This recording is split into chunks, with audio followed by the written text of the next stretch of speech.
Horizon Chats Home City Reaction. This is top 7 badass planes of the US military. Our channel, US Military News. Great channel. I've been watching a few videos from this channel that covers a lot of interesting topics.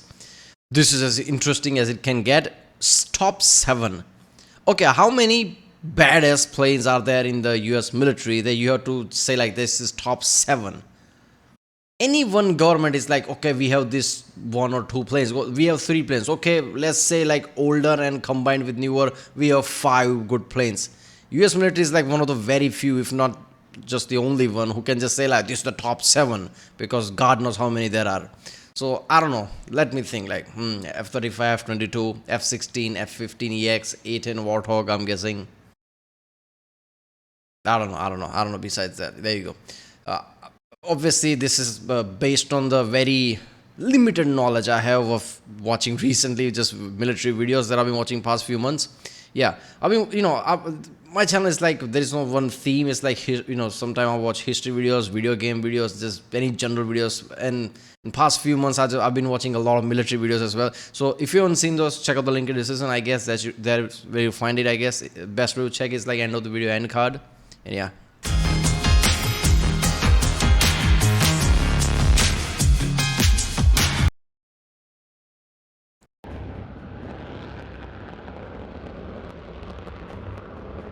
Okay, what is this? Lancer? Wait a minute, is that Lancer? What is that? The top 7 badass planes of the U.S. military. That's Lancer, right? B1 Lancer? I don't know.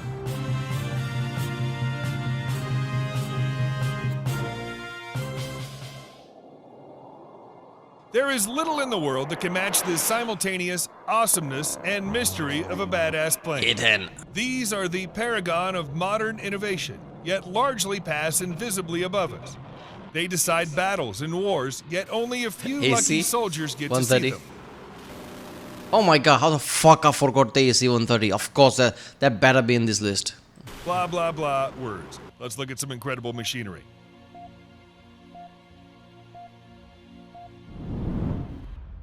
Seven, Lockheed Martin F-35 Lightning II. This is at 7th? Damn. Love it or hate it, and there are plenty on both sides, the F-35 is the biggest and most important military aircraft program in the world today. First conceived in the Joint Strike Fighter program in 1992, the F-35 entered service in 2015, though serious technical problems remain, including issues with the stealth coating and night vision cameras. The F-35 is a multi-role aircraft to replace the aging fleets of F-16s, FA-18s, A-10s, and AV-8Bs. Unlike them, it has the advantage of stealth. It's insane that this 30 plus year old design 92, damn, this is 2024 now, right? And we still think F-35 is the best thing we have in stealth way. Obviously we're thinking of this 6th generation or something, but obviously that will take even more longer time to develop it, then confirm it, and then build it. I'm guessing it will take multiple decades before we see anything tangible or something. I don't know. And advanced sensors. An impressive helmet-mounted display not only replaces the traditional heads-up display projected on the canopy to show speed, fuel, and other data, but provides infrared imagery at all angles so the pilot can see through the aircraft. The F-35 can act as a mobile sensor package, spotting targets and handing off data to less capable aircraft around it, boosting their effectiveness. The F-35 successfully conducted its first airstrikes in Iraq. Bombing ISIS tunnels is not a true test of modern aircraft, though, and whether the world's first trillion-dollar program pays off remains to be seen. 6. Lockheed. Okay, why the fuck F-22 is at number 6? I'm guessing just based on the numbers. I'm guessing AC-130 planes that will be on really top, because how much things they do. F-22 doesn't do anything because it's air dominance, and what air dominance US has ever needed. Only kill is a balloon. So I'm guessing based on that effectiveness, based on I don't know. But yeah, F-35 is so good, right? Somebody told me in the comment okay, F-22 is really powerful air dominance one. F-35 can't win against F-22, but if they were let's just say 5-6 F-35s versus 10-15 F-22s, F-35s would probably kick F-22's ass because of their capability of communicating with each other. F-35 is that good. And when I think about it, like F-30 group of F-35s could act like a how squads are on the ground, right? What you call it, like small teams of people with ranks and everything that act as their own, right? They make decision on their own, they gather intel on their own, they do all this thing on their own as a team, right? Small team of people with effectiveness. F-35 could be that in air basically. We've never had something at that scale for anything air related things, anything jet. F-35s could be that, like 6, 7 F-35s communicating with each other, one being like reconnaissance, right? Gathering data at the distance, like far ahead.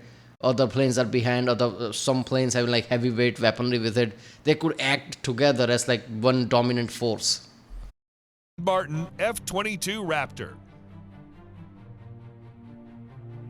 The first fifth-generation fighter aircraft, the F-22 is a stealthy air superiority aircraft able to cruise at supersonic speeds with a fearsome load of advanced weapons.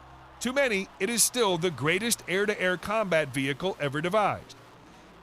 The F-22 was the product of the Advanced Tactical Fighter program to replace the F-15 in the 1980s and eventually entered service in 2005. It was built with two key capabilities in mind. One was supercruise, being able to travel at high speeds for extended periods, not just in short bursts like the F-15. The other was stealth. Without the F-22 is all but invisible to radar, so it can spot and engage enemy aircraft long before they ever realize it's there. Rising production costs meant that numbers of F-22 were strictly limited, and plans to acquire 750 F-22s were soon scaled back, and only 187 operational aircraft were built. While there are some concerns over having such a small elite fighter force, nobody doubts the F-22's capability. Yeah.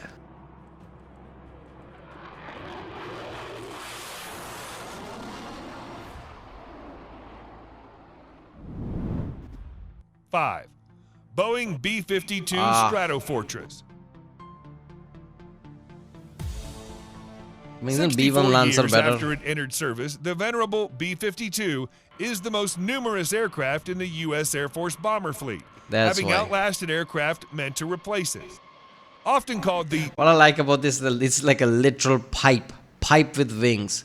It's like there is no curves on it. It's just like straight pipe, which is like as simplistic design as can be, and obviously can carry a heavy load. Buff, big, ugly, fat fellow is the polite version. The B-52 was designed in the depths of the I'm Cold sure it's War not as a fellow. nuclear bomber. It had the range to carry atomic warheads deep into the Oh, heartland that's of a the fucked up sight. USSR. Look at that. Originally intended for high-altitude flight, it was modified for low-level operations when flying under the radar became essential.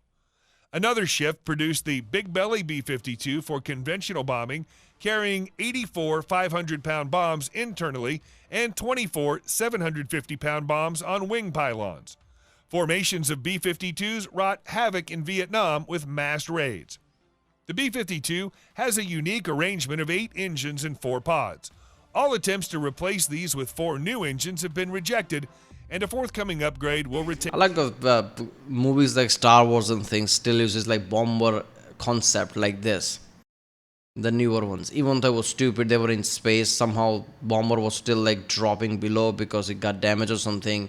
Somehow, bombs were still dropping. The weight was dropping. It was in space. Okay, that's just stupid. But basically, concept come from things like this, which is awesome. The 8-engine configuration.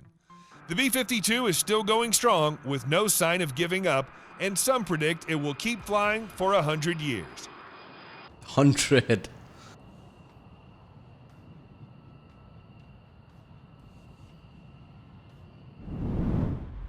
Four, McDonnell Douglas F-15 Ooh, I Eagle. like that. I like this. I like this number. Putting F-15 at number 4. I've seen a lot of people telling me in the comments, why are you still talking about F-15? Why are you still talking about F-16? F-15 is so good, they're making more better versions of it. They're trying to make a stealth version of it. They're making sure that they're going to use F-15s for multiple decades. F-15 is not a joke, right? F-15EX is like a heavyweight airplane they have, air dominance or whatever plane they have, right? Like, which is the plane you can put most like bombs and ordnance and everything is like F-15EX probably. So yeah, F-15 is like just how much they used it and how much they're gonna use it. Yeah, this is great. Phone number is great. Introduced in 1976, the F 15 was meant to be an unbeatable air superiority fighter, and it delivered. Its record in combat of over 100 kills with no losses is unrivaled.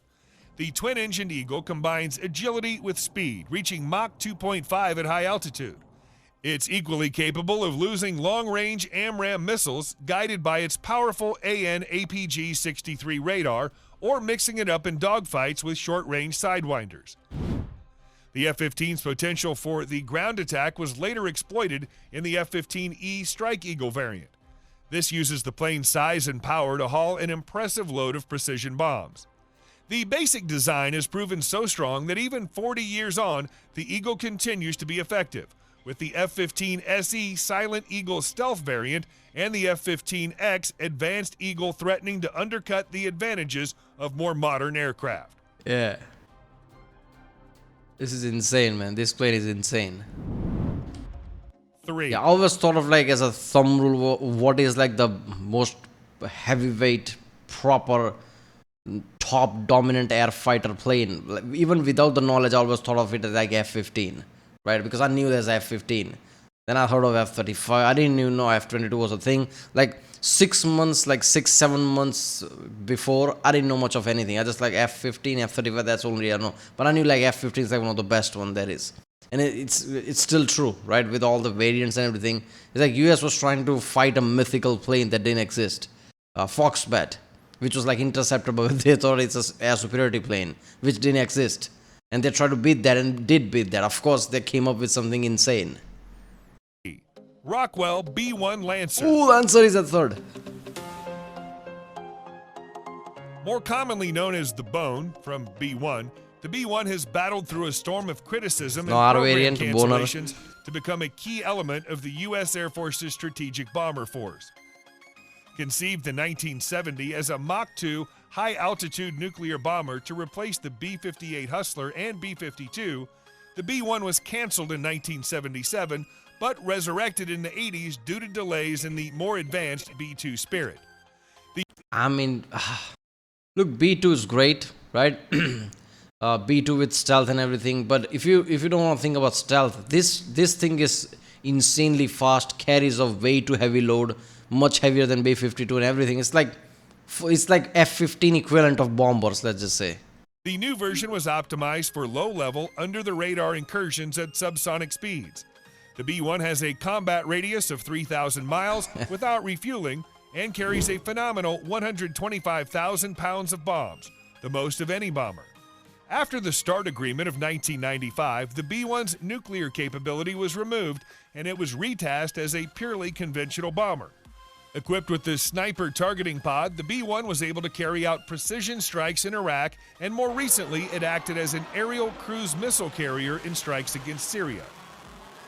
Now, the AGM-158C long-range anti-ship missile could give the B-1 a new maritime strike role, sinking vessels from outside the range of air defenses. Which is second now?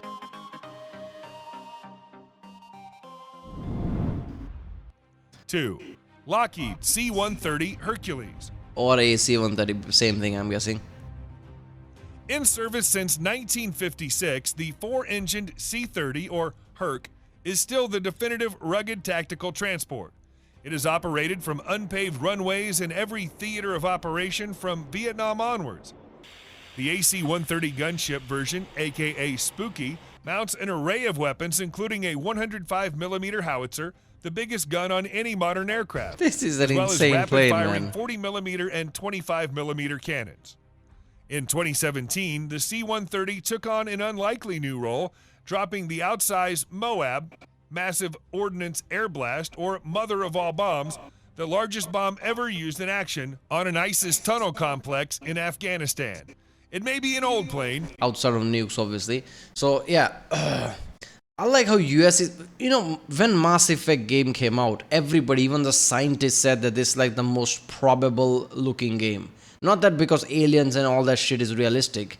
It's like Mark Twain, quote, right? Get your science right and then distort it.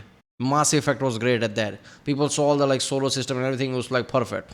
So one thing I realized, like I'm pretty sure like Real Engineering just posted another video about was it like next president Air Force One type of plane or something that looks like Normandy, the ship SR-72 Normandy from Mass Effect, because they have like vertical stabilizer. SR-71 didn't have that.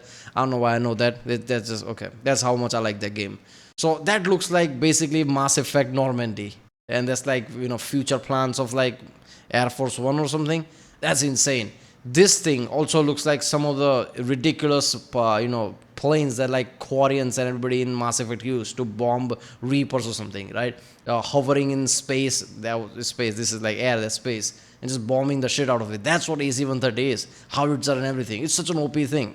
Imagine like hovering that in the air. Oh, we have the AC-130 support now. That's insanity. I want a game where I have like command control, not just Call of Duty. Obviously, Call of Duty style game, but with a command control, where I have like something. Oh, by the way, now you're controlling AC-130. I can just like tactically use all that, and not just strategy type game, but like proper first-person shooter type, but with all these controls. That would be insane. But the C-130 is still full of surprises.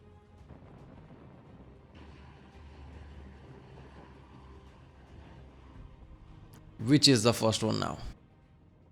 B2? 1. Oh, of course, A10 Fairchild Warthog. Republic A10 Thunderbolt 2.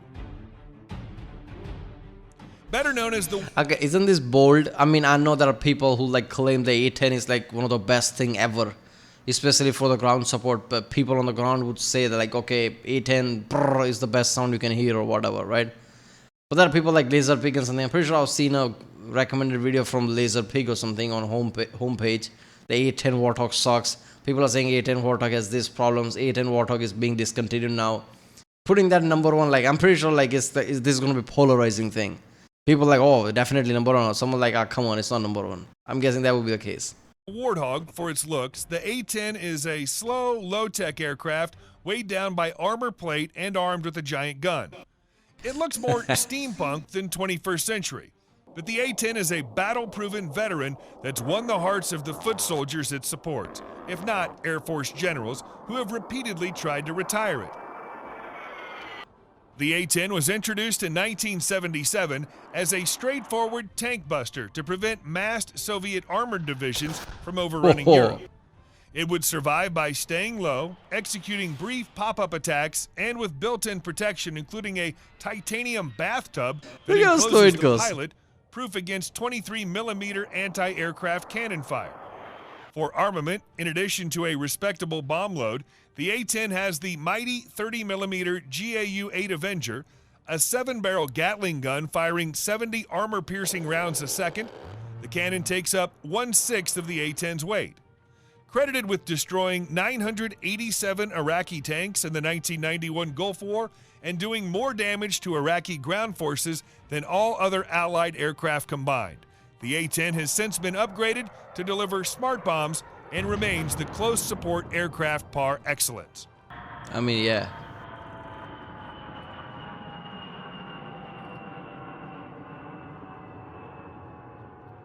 There you go. I mean, they say like, okay, F-35 is gonna like replace A-10. How? I like F-35, but it doesn't have 30mm cannon. It doesn't have a lot of things that A-10 has. I get it's stealth and everything, but it's like there is a time and a place for stealth. When there is no stealth, it's just like point blank mano attack.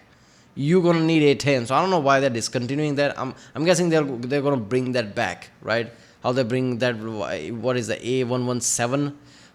Nighthawk or whatever, right? Discontinue, but they somehow bring it back for whatever reason, training or whatever. But I think they're gonna bring back A-10 even if they discontinue, if need be. A-10s are insane. It's like, whenever you like shoot a shotgun or something, why people like that? Because like thump and vibration and the feel you have, like, oh, that's power. I'm guessing that's similar with A-10 Warthog with the 30mm cannon. Every time you shoot that, the whole plane must rumble. It's like, holy shit, I just shoot something, right? Only close to that is like one pilot was saying about F-16, like how the guns are so closer. Whenever you shoot it, you just feel it. But yeah, A-10 must be insane at that scale. But yeah, A-10 is definitely like number one just by usability. How much it's been used, how much damage it has done. Come on. So yeah, this list is based on like how much this equipment has worked so far. F-22 and F-35 being lowest at the list makes sense because they haven't been used that much, right? While the gunships like AC-130 or C-130 is like the core of the military. C-130 is a cargo plane. You need that. That's the logistics right there. AC-130 is like a powerhouse, right? A-10 Warthog is another like there's two element like AC-130 like death from above like gunship flying in the air, while A-10 Warthog is like close support. You need A-10 as well. So if they're gonna like discontinue A-10, they have to make something equivalent to that. They can't just say like F-35 because F-35 first of all doesn't have as much, can't have as much as ammunition. A-10 Warthog, it's like few missiles that said you have to go back, right? A-10 has like a fucking 30 millimeter cannon. There you go. Yeah. Alright, well, if you like my next one, don't forget to subscribe, and yeah, I'll see you next time.